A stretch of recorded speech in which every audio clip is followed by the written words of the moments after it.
ဒီရန်ကုန်မှာကားမတော်တဆတိုက်ပြီးတော့ဆုံးသွားတဲ့ကောင်းမလေးအကြောင်းသိပြကြပြီလားရှင့်ဒါကတော့တည်င်းထဲမှာတက်လာတာကတော့ဒီအောက်တိုဘာ21ရက်နေ့ကနေဖြစ်သွားတာပေါ့နော်အောက်တိုဘာ21ရက်နေ့ညနေပိုင်းမှာကောင်းမလေးက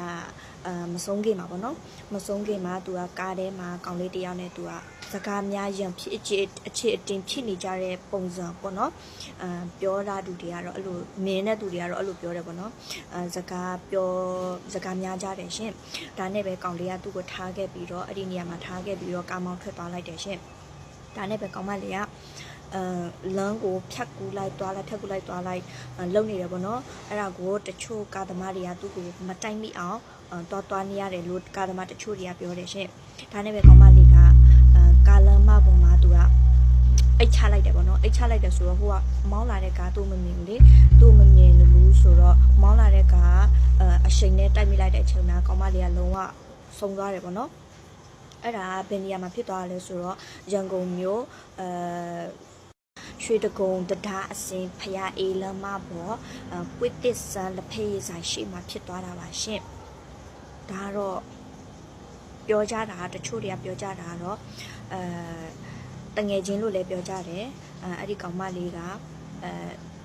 သူ့ကောင်လေးလို့အဲ့ဒီကောင်လေးကသူ့ကောင်လေးလို့ပဲပြောတယ်တချို့ကသူ့ကိုတငယ်ချင်းလို့လည်းပြောတယ်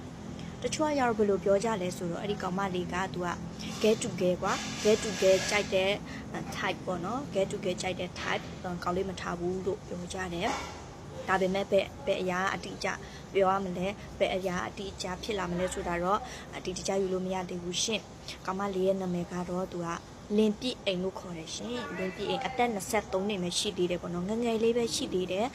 ကောင်မလေးကကလောကနေပြန်လာတယ်ပေါ့နော်သူ့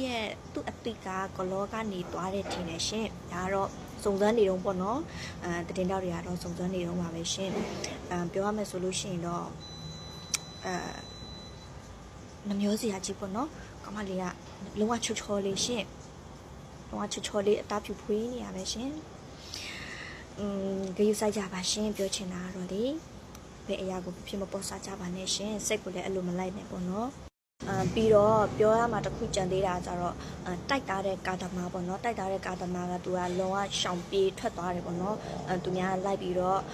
စုံစမ်းစစ်ဆေးနေတော့စုံစမ်းလိုက်ပြီးတော့ရှာနေတော့ပဲပေါ့နော်ရှာမတွေ့သေးဘူးတဲ့ရှင်ကောင်မလေးကား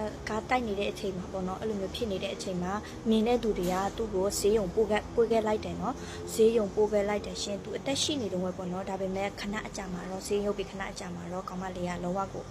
ဆုံးသွားတယ်ပေါ့နော်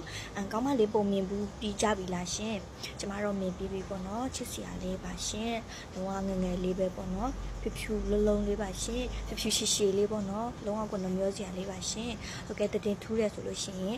နောက်ထပ်တစ်တင်နဲ့လာပြီးတော့ပြန်ပြီးတော့ဗီဒီယိုတင်ပါအောင်မယ်ရှင်ဘိုင်ကျေးဇူးပါ